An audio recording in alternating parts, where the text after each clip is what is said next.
Pues Marcos, capítulo 8, versículo 31, estaremos viendo hasta el 9:1. Si tomas nota, como título a este mensaje le puse Amor Ágape, porque considero que dentro de todo lo que veremos hoy, eso es lo que nos demanda el Señor, amarnos incondicionalmente, amarnos no siendo yo, no considerándome a mí mismo la persona más importante, sino como el Señor Jesús nos enseña, ¿no? Él dio su amor por nosotros de una manera incondicional, murió por cada uno de nosotros, no importando cómo éramos nosotros. Y esa es la forma en que Él nos ama, es un amor sin condición. Y si has estado viniendo hace 15 días, comenzamos este capítulo 8 y comenzamos viendo la alimentación a los 4,000. Vimos cómo es que Jesús nuevamente provee, cómo es que Jesús tiene compasión por la gente, que no los deja irse sin comer porque sabía que muchos de ellos no llegarían a sus hogares, tiene compasión por ellos.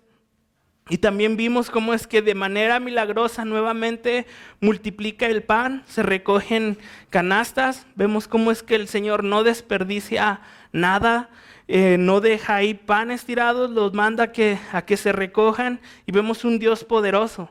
También vimos cómo es que los fariseos vienen a Él a discutir con Él, le piden que haga milagro, pero también vimos que no querían conocer el poder de Dios, que simplemente lo estaban tentando como Satanás lo hizo y el Señor no les concede milagro. Y el Señor les dice a sus discípulos que no sean como ellos, que no se dejen influenciar por ellos, que no piensen como ellos, que no vivan como ellos, que sean más como Cristo. También en versículo 22 vimos cómo es que sana nuevamente a un ciego, cómo es que le escupen los ojos, los lava, el ciego medio ve y después lo vuelve a tocar y hasta que ve completamente. Y esto lo apliqué en cuanto a cómo es que nosotros vemos a Cristo, si creemos o no que Jesús es el Señor, que Jesús es el Cristo, o si tenemos una vista nublada, ¿no? A veces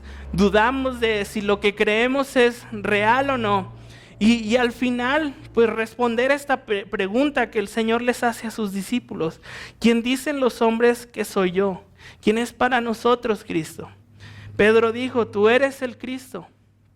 Y es una pregunta que cada uno de nosotros alguna vez ha tenido que responder. ¿Quién es Jesús para ti? ¿Es el Cristo? ¿Es el Mesías? ¿Es quien ha dado su vida por ti? Pedro responde así: tú eres el Cristo. Y de esa respuesta depende nuestra eternidad, depende nuestro lugar con Él. Y hasta ahí vamos, y hoy continuamos este relato. Y lo que ahora veremos es que precisamente eso, Jesús les ha preguntado: ¿y ustedes quién dicen que soy? Y ellos respondieron: tú eres el Cristo. Y ahora el Señor les va a enseñar qué es lo que el Cristo va a hacer.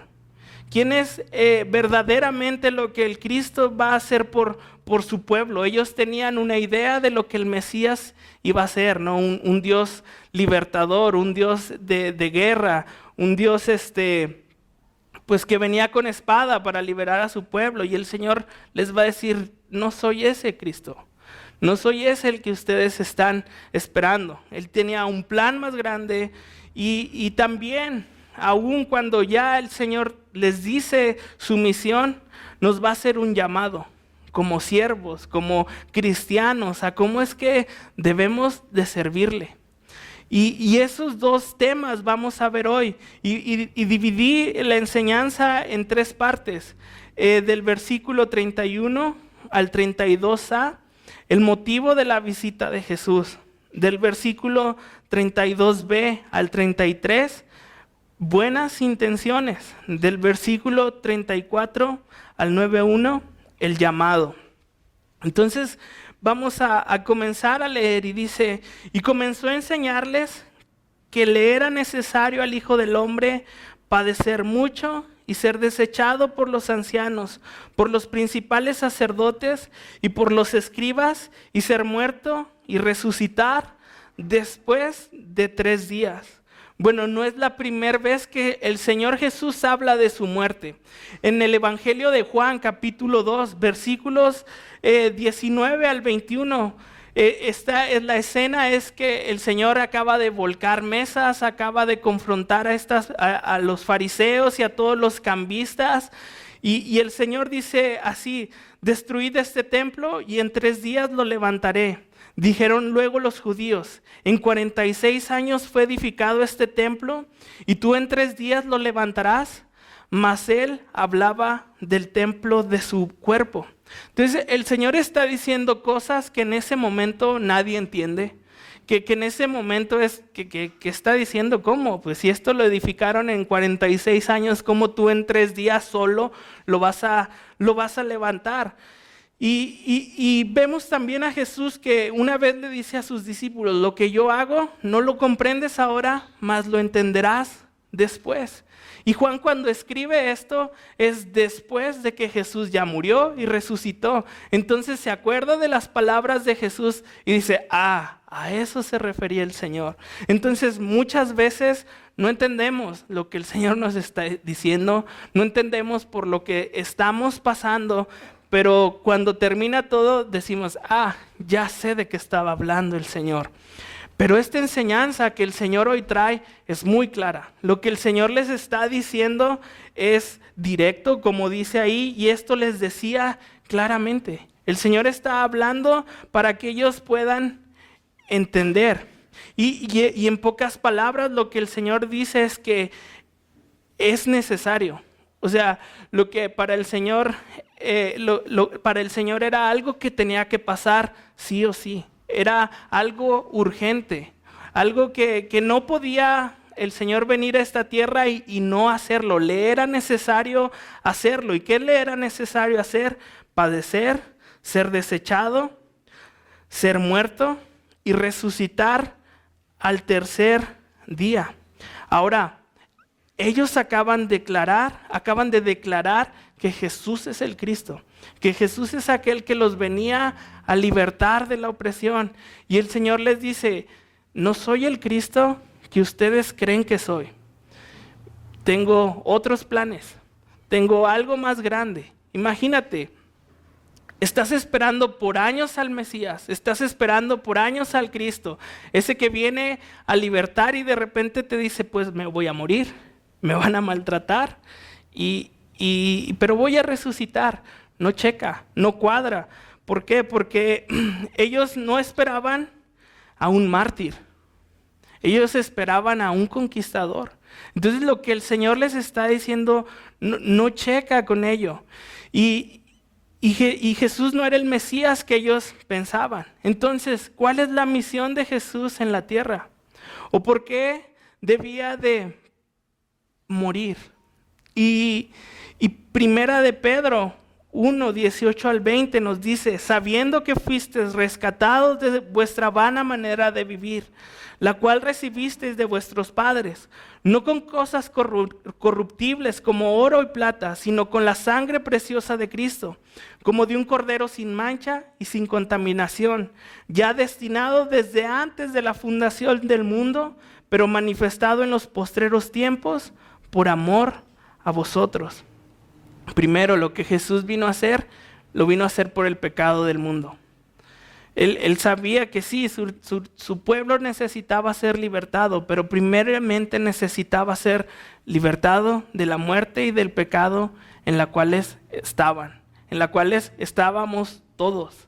Y es lo primero que Jesús hace. Dice: yo vine a entregar mi cuerpo, yo vine a derramar mi sangre por el pecado del hombre. Es lo que ustedes realmente necesitan, perdón. Ustedes necesitan vida eterna, no necesitan espada, no necesitan ser liberados de esta opresión, necesitan ser limpios de sus pecados. Y el Señor es lo que viene a hacer, a libertarnos, a lavarnos, a darnos una vida nueva. Entonces es un Mesías diferente al que ellos esperaban. También, ¿por qué lo hace? Por obediencia a Dios, por obediencia al Padre. Juan 6:38 dice: porque he descendido del cielo no para hacer mi voluntad, sino la voluntad del que me envió. Y 17, 4 y 5 dice, yo te he glorificado en la tierra y he acabado la obra que me diste que hiciese. El Señor está por ser entregado.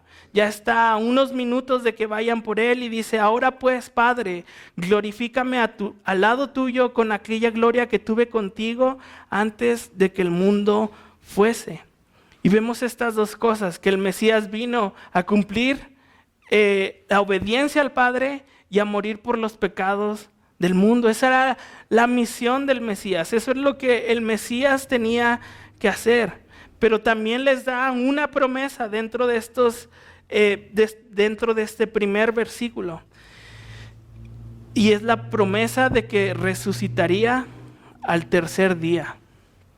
Y eso es glorioso, porque como dice Pablo en 1 Corintios 15, de eso depende toda nuestra fe, de que Jesús resucitó. Esa es nuestra esperanza. Podemos estar tranquilos confiando en Cristo, sabiendo que tenemos un Dios vivo que resucitó y nos hará vivir con Él, que resucitaremos juntamente con Él. Entonces el Cristo tenía que padecer y sabemos que padeció. Sabemos que fue golpeado, sabemos que fue avergonzado, sabemos que fue crucificado, que se burlaron de Él en la cruz, que Pedro lo traicionó, que sus amigos lo dejaron. Sabemos todo eso del Señor y sabemos que murió. Sabemos que Él, estando en la cruz, dijo, Padre, a ti encomiendo mi espíritu, y suspiró y murió. Y murió por los pecados de cada uno de nosotros. Pero ese momento glorioso, 3 días después, cuando van a buscarlo, no había nadie en la tumba. La tumba estaba vacía. Jesús ya no estaba ahí. Fueron, lo buscaron y nadie lo encontró. Y el Señor después se empezó a mostrar resucitado. Se muestra a sus discípulos, se muestra a personas, se muestra a estas mujeres que van ahí. Y tenemos un Dios vivo. Tenemos un Dios que el día de hoy está con nosotros. Que no solamente eso, que nos deja su Espíritu Santo para que ahora Él esté en nosotros. Entonces el Señor nunca nos abandona. Y este es el Cristo el cual tenía que venir. No el que venía con espada, no el que venía con ejército, no el que venía con coronas para derrotar a los romanos. Era el Cristo que venía en humildad, hecho hombre, para morir por los pecados del mundo, en obediencia al Padre. Y dice el versículo 32, entonces Pedro le tomó aparte y comenzó a reconvenirle. Entonces me imagino yo que está Jesús o caminando o en una área sentada con muchas personas y empieza a hablar estas cosas de lo que el Cristo debía de hacer. Y Pedro le toma y le dice, ven Señor, te tengo que decir algo. Y Pedro empieza, no, estás mal. O sea, ¿cómo te vas a morir? No puede ser así. El Mesías tiene que hacer esto y esto. Y si recuerdas, versículos antes, Pedro fue el que dijo, tú eres el Cristo. Versículos antes el Señor les había enseñado que no se dejaran engañar, que no se dejaran contaminar. Y Pedro ahora está tratando de reconvenir con el Señor. Y esta palabra quiere decir reprender suavemente a una persona por algo que ha dicho o ha hecho mal. Entonces Pedro lo que está diciendo, tú estás mal, Señor. Tú estás mal. Y muchas veces así somos, ¿no? Creemos que el Señor está haciendo las cosas mal, por cuanto no son a la manera que yo quiero que sean. Pero el Señor después, Pedro lo toma y el Señor viene y le dice, pero él volviéndose y mirando a los discípulos, reprendió a Pedro diciendo, lo que el Señor hace es, trae a Pedro y enfrente de todos el Señor le dice, quítate delante de mí, Satanás, porque no pones la mirada en las cosas de Dios, sino en las cosas de los hombres. Y Pedro lo reconvenía y el Señor lo reprende. Ahora, no está diciendo que Pedro está endemoniado, que Pedro en ese momento Satanás se le metió y empezó a hablar. No es necesario. Muchas veces somos usados por Satanás sin la necesidad de que estemos endemoniados. ¿Cómo es eso, no? Piensa, ¿no? Hay veces que el celo cristiano nos gana, ¿no? O vemos una publicación en Facebook, platicamos con alguien y en vez de compartir ese mensaje de amor, de paz, empezamos a pelear con las personas, empezamos a condenarlos, a decirles es que estás mal y empiezas a pelear por ese celo que tienes, ¿no? Y en vez de hacer que una persona se acerque a Cristo, haces que se aleje. Y no precisamente estabas endemoniado, pero Satanás te usó para no predicar el evangelio, te usó en tu carne y no sé, pienso en eso, ¿no? Pero Jesús reprende a Pedro y le dice, quítate delante de mí, Satanás. ¿Por qué? Porque no pones la mira en las cosas de los hombres. Y Jesús había dicho, cuídense de la levadura de los fariseos y no se dejen llevar por sus palabras. Y ahora Pedro está ahí siendo influenciado por lo que ya le habían enseñado y el Señor le dice, es que es así, Pedro, no, es que es como nos han enseñado antes. Y Juan 18:36 dice, Jesús respondió, le responde a Pilato, mi reino no es de este mundo. Si mi reino fuera de este mundo, entonces mis servidores pelearían para que yo fuera entregado a los judíos. Mas ahora mi reino no es de aquí. El Señor les dice, este no es mi reino. Yo tengo algo más grande, yo tengo algo más glorioso y eso que tú me pides, Pedro, no es en la voluntad de Dios. El Señor Jesús tenía algo mejor para cada uno de nosotros y por eso le hace esta reprensión a Pedro, porque Pedro está poniendo su mirada en lo terrenal, no está viendo más allá y nosotros muchas veces somos así, ponemos nuestra mirada en lo que es de aquí y el Señor tiene planes más grandes, más altos que los de nosotros, sus planes pues son eternos. Entonces esa es la escena. El Señor acaba de decir su misión. Pedro trata de convencerlo de que no lo haga. El Satanás lo está usando para cambiar de opinión, Señor. Y después el Señor Jesús va a hacer un llamado a la gente y a sus discípulos. Y les dice, si alguno quiere venir en pos de mí, niéguese a sí mismo, tome su cruz y sígame. Porque todo el que quiera salvar su vida, la perderá. Y todo el que pierda su vida por causa de mí y del evangelio, la salvará. Porque, ¿qué aprovechará el hombre si ganare todo el mundo y perdiere su alma? ¿O qué recompensa dará el hombre por su alma? Porque el que se avergonzare de mí y de mis palabras en esta generación adúltera y pecadora, el Hijo del Hombre se avergonzará también de él, cuando venga en la gloria de su Padre con los santos ángeles. Entonces, si tú estás aquí, has creído en Cristo, crees que Cristo es el Mesías, este Cristo que murió por tus pecados, este Cristo que lo hizo en obediencia a Él, ahora tú eres su discípulo. Ahora tú aprendes de Él, de su vida, de cómo Él caminó y nos da 3 pautas para aquel que quiere seguir a Cristo. La primera es, niéguese a sí mismo. La segunda es, tome su cruz. Y la tercera es, sígame. ¿Y qué quiere decir cada una de ellas? ¿Qué quiere decir negarse a mí mismo? La palabra aquí es negar completamente que se conoce a una persona. O sea, tratarte como si no te conocieras. ¿Recuerdas a Pedro cuando le dicen, hey, tú estabas con él? Y él dice, no, yo no lo conozco, no, estás loco. De esa forma, ¿no? De ese rechazo sobre uno mismo. lo que aquí es debo de dejar de vivir para mí. Si tú quieres ser un discípulo de Cristo, tienes que dejar de vivir para ti. Negarte a una vida centrada en ti, en tus comodidades, en tus prioridades, para tomar por más importante la de los demás. Es lo que Jesús hizo. Es lo que Cristo hizo. Dice la palabra que siendo Dios no escatimó ser igual a Dios como cosa que aferrarse, sino que se despojó de todo lo que era y vino a ser como uno de nosotros. O sea, no le importó estar, como leíamos aquí, en su gloria. Y nosotros muchas veces así somos.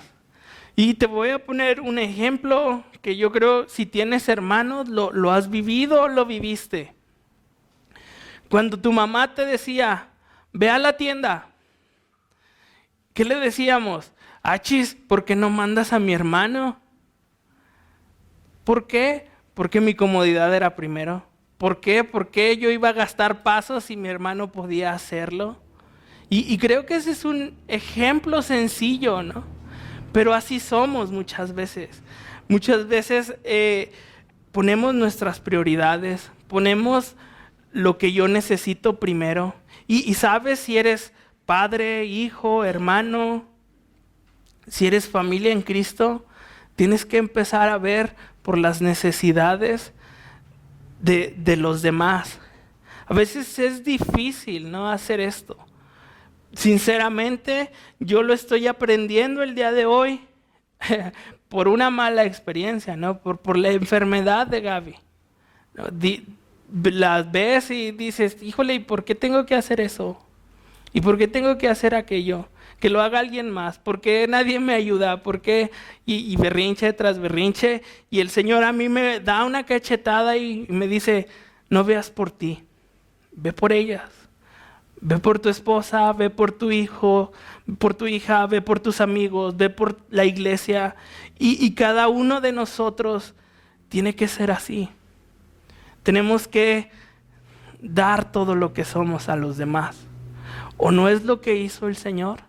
¿No es lo que el Señor nos muestra? ¿O el Señor nada más nos está diciendo hazlo y no nos dejó ejemplo de esto? Entonces, ve a la persona que tienes a un lado y vela con amor. Vela sabiendo que tú le puedes servir, que no hay cosa más valiosa y más preciada que servirle a Él. Y esto tiene que ser mutuo, ¿no? Esto tiene que ser de uno a otro. Entonces, cuando tu mamá mande a tu hermano por la coca, dile, no, yo voy. No, déjame servirte, déjame ir yo.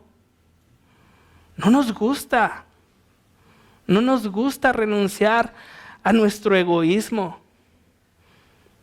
Pero así es lo que nos pide el Señor, así es como un discípulo de Cristo debe de andar, negándose a sí mismo. Y después dice, tome su cruz. ¿Qué es tomar la cruz? Bueno, la cruz en estos días es un símbolo, ¿no?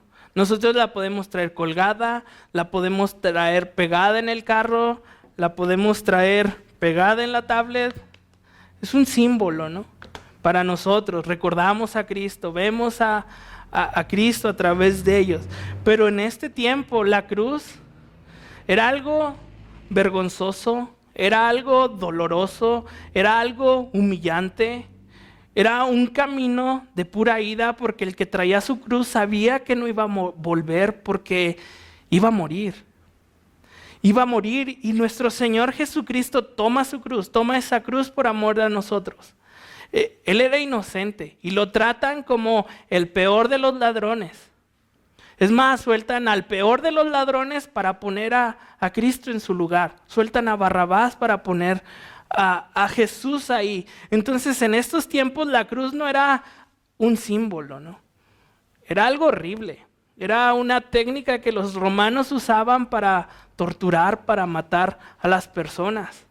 Entonces, imagínate, les dice, toma tu cruz. Ahora, no les está diciendo literalmente todos van a morir crucificados, aunque muchos de ellos padecieron, aunque muchos de ellos dieron su vida.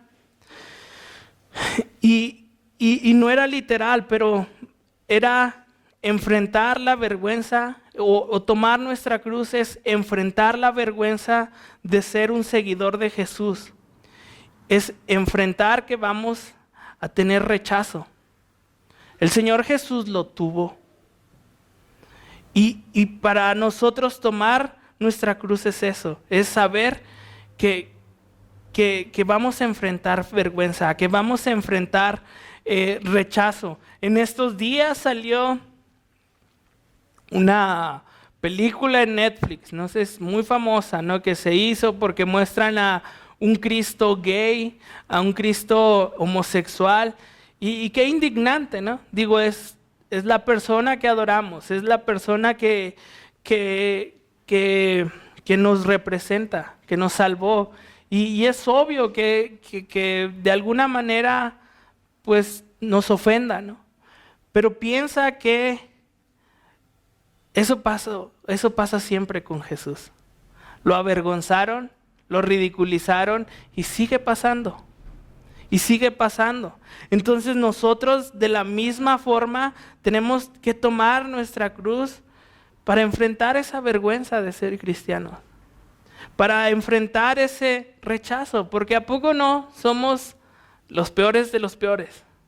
Todos tienen derecho, menos nosotros. Aunque los tenemos. Pero si un cristiano habla, ya llegó el cristiano. Pero puede haber 1000 ideologías, puede haber 1000 religiones, pero el cristiano siempre va a ser el más rechazado, el más perseguido, el más martirizado. Entonces tienes que tomar este camino sabiendo que es un camino de muerte. Un camino donde vas a ser avergonzado como Jesús fue avergonzado. O sea, no esperes que por ser cristiano te vaya bien. Cuando el mismo Señor Jesucristo padeció. Filipenses 3:8 dice, y ciertamente aún estimo todas las cosas como pérdida por la excelencia del conocimiento de Cristo Jesús, mi Señor, por amor del cual lo he perdido todo y lo tengo por basura para ganar a Cristo. Y vemos aquí a Pablo, ¿no? Diciendo, todo lo que el mundo tiene, todo lo que en el mundo hay es basura.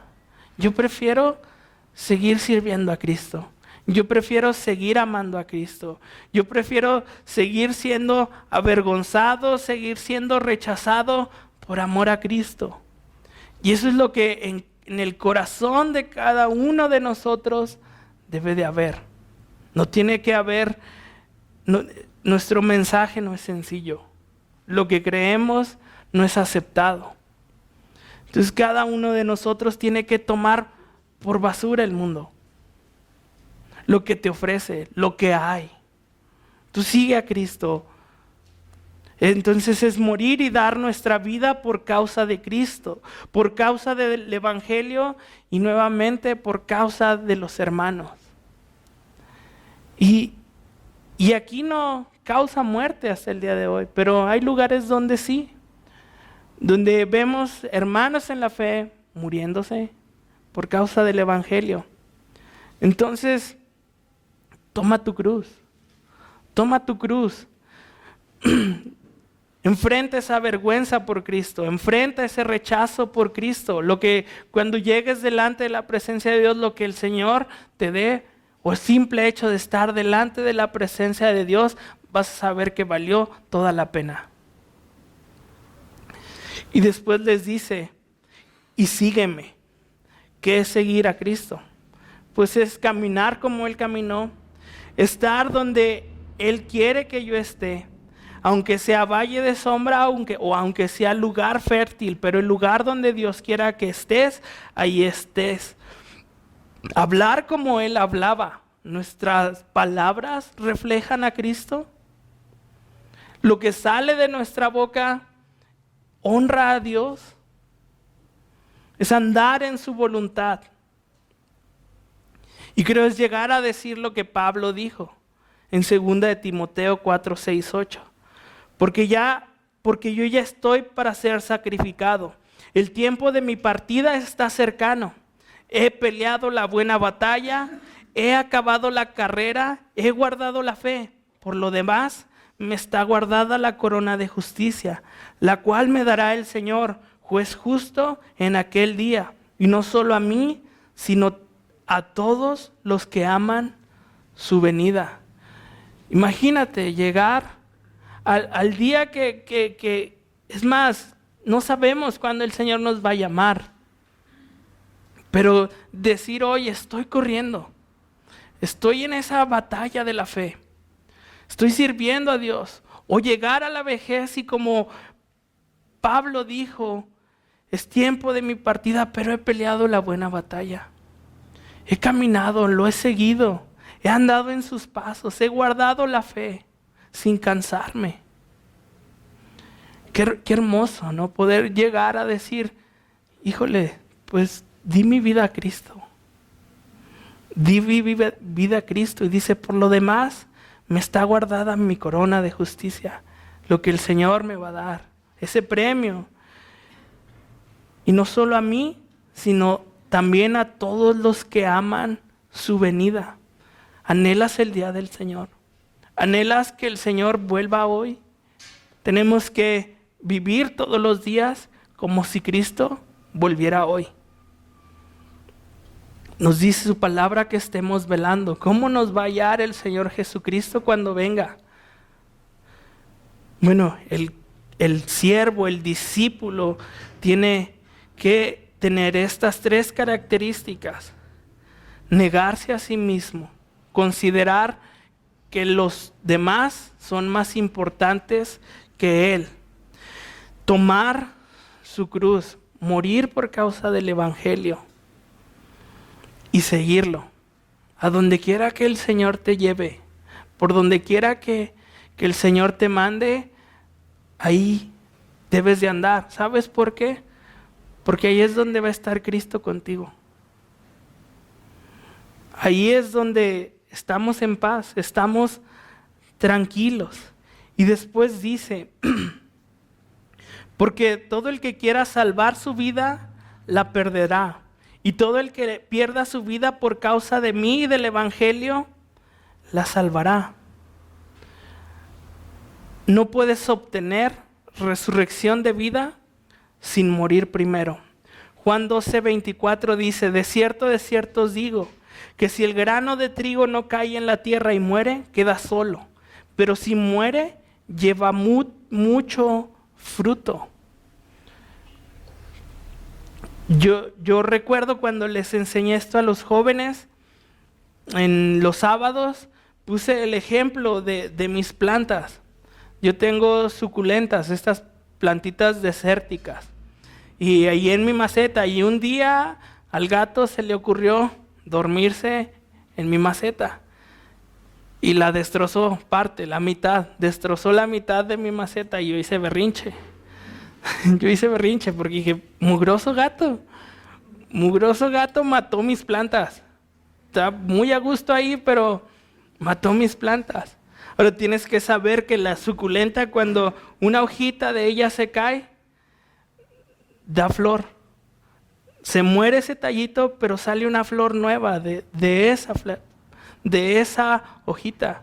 Entonces, para nosotros dar fruto, tenemos que ser como una semilla, como esta hojita, morir para que después veamos el fruto, para que salga algo nuevo, para que esa nueva vida que el Señor nos da resplandezca. Y sabes, se ha dormido varias veces el gato en mi maceta, pero siempre salen plantas nuevas. Entonces, siempre muere algo, pero hay algo nuevo. Y así nuestra vida, o sea, como muertos, para morir primero, para obtener resurrección de vida, tengo que morir primero. Y versículo 36 y 37 dice, porque ¿qué aprovechará al hombre si ganare todo el mundo y perdiere su alma? ¿O qué recompensa dará el hombre por su alma? Jesús mismo tuvo la oportunidad de ganarse el mundo al adorar a Satanás. ¿Recuerdas en Lucas 4, versículos 5 y 8, cuando Satanás está tentando a Jesús, que le dice, te voy a dar todos los reinos del mundo, velos, son tuyos? Y así Satanás nos dice a nosotros, ve lo que el mundo tiene para ti, es hermoso, tómalo, es tuyo. Entonces, como dice aquí, ¿de qué te aprovechará? ¿De qué te aprovechará el mundo? El mundo pasa. El mundo pasa. Entonces, si tomas las cosas del mundo, si sigues viviendo en los placeres del mundo, te vas a quedar con nada. No te será de provecho ganarte todo el mundo porque perderás tu alma. No tendrá recompensa. Es perecedero. Como dice su palabra, porque para mí el vivir es Cristo y el morir es ganancia. Para nosotros tiene que ser igual. O sea, el mundo nos ofrece muchas cosas. Y el cristiano es contracultura. El cristiano debe de ir en contra de todo lo que el mundo habla. ¿Y a poco no es difícil? En días como los de ahora, ¿a poco no es difícil poner tu perspectiva, ¿no?, de Cristo en el mundo? ¿Por qué? Porque vas a ser rechazado, porque se van a burlar de ti, porque te van a decir, ¿a poco tú no haces esto? ¿A poco tú no haces aquello? Vente, vámonos acá. No, es que yo no voy. Vente, vamos acá. No, es que mi esposa, ay, tu esposa, o sea, y somos contracultura. O sea, tenemos que agradar a Dios. Y hay tantas cosas que el mundo continuamente nos está ofreciendo, tantas cosas que el mundo nos está invitando, pero nosotros tenemos que mantenernos en Cristo. O sea, que nuestro vivir sea Cristo, su palabra, sus enseñanzas, su caminar, para que el día que muramos sepamos que lo hemos ganado todo, que el Señor nos lo ha dado todo. Y dice, porque el que se avergonzare de mí y de mis palabras en esta generación adúltera y pecadora, el Hijo del Hombre se avergonzará también de él cuando venga en la gloria de su Padre con los santos ángeles. Ahora piensa en los discípulos. Jesús les está diciendo que no es el Cristo que ellos pensaban que iba a ser, que en ningún momento va a traer ejército, que en ningún momento va a tener poder terrenal para vencer a los demás.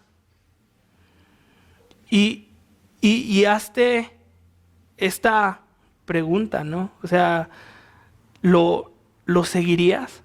O sea, imagínate, tú estás entre esa multitud y te dice, no, yo me voy a morir. No es lo que ustedes creen.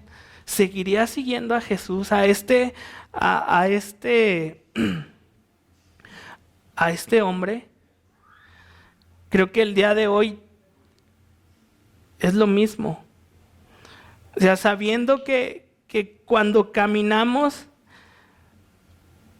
padecemos, que cuando caminamos con Cristo, cosas pasan. O sea, porque nos dicen que muchas veces nos ha dicho que cuando venimos a Cristo, la vida color de rosa. No es así. Seguimos teniendo los mismos problemas, seguimos padeciendo lo mismo, pero la diferencia es que Jesús está con nosotros. O sea, que te diga, no va a ser una vida de triunfo en triunfo, vas a padecer como Él. ¿Lo haces?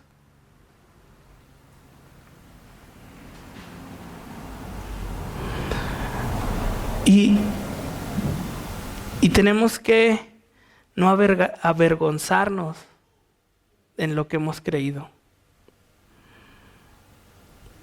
Era fácil avergonzarse de un Mesías que no venía con ejército ni ropa de guerra. Aún más que dijo que moriría. Era fácil avergonzarse de un Cristo que moriría en una cruz como el peor de los delincuentes. Juan, el Evangelio de Juan nos dice que muchos lo abandonaron, a tal punto que solo se quedó con los 12. Y Pedro dice, y el Señor les dice, ¿ustedes también se van a ir? Y Pedro dice, ¿a quién iremos? Solo tú tienes palabras de vida eterna. Es fácil avergonzarse de llevar una vida que no cabe en el molde de este mundo. Pero aquel que no se avergüenza de vivir para Cristo, Cristo no se avergonzará de él. ¿Y no es mejor eso? ¿No es mejor que estar delante de Dios y decir, mira, aquí estás? Miren, Él es el que no se avergonzó de mí. Él es el que caminó conmigo. Él es el que renunció al mundo por seguir mis pasos. En vez de que digas, ¿y tú quién eres? Romanos 1:16, porque no me avergüenzo del Evangelio, porque es poder de Dios para salvación a todo aquel que cree, al judío primeramente y también al griego. No nos avergoncemos del Evangelio porque es salvación. Porque entre más seamos como Dios, la gente lo va a anhelar más, porque la gente necesita de Cristo. Ve cosas diferentes en nosotros y dice, ¿y cómo es eso? ¿Por qué? Porque la gente, a pesar de que está en el mundo, necesita de Dios. Y cuando ve personas que lo representan, personas que lo aman, muchas veces dicen, yo quiero eso. Yo quiero eso. Y el último versículo dice, también les dijo, de cierto os digo, que hay algunos de los que están aquí que no gustarán la muerte hasta que hayan visto el reino de Dios venido con poder. Y es raro este versículo, ¿no? Porque ¿cómo es esto de que no van a ver la muerte? O sea, ¿cómo no se van a morir antes de que el reino de Dios venga con poder? Pues este versículo tiene que ver con lo que estaremos viendo la siguiente semana sobre la transfiguración, porque 3 de ellos van a ver al Señor Jesús en gloria. El Señor se va a transfigurar. Pero también cuando caminamos con Cristo, aunque padecemos, también vemos su gloria. ¿O no has visto su gloria durante este corto, largo caminar que llevas? O sea, sí hay padecimiento, pero también hay gloria. También el Señor no nos deja, dice 2 Corintios 3:18.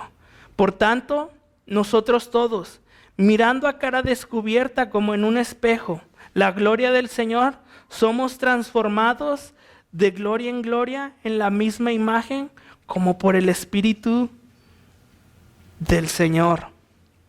Somos transformados de gloria en gloria. Vamos viendo la gloria de Dios mientras vamos caminando con Él. Vamos viendo lo que el Señor hace en mi vida, vamos viendo lo que el Señor hace en la vida de los demás, vamos viendo lo que el Señor hace en su iglesia.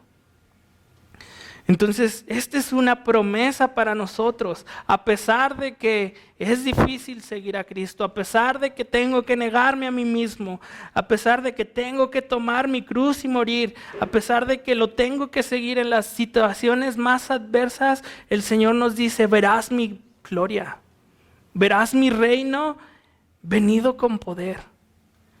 Y tenemos destellos en nuestras vidas de ese reino. Un día lo veremos así, tal cual es, cuando el Señor nos llame, su presencia, algo glorioso. Pero el día de hoy creo que cada uno de nosotros ve la gloria de Dios cuando camina con Cristo.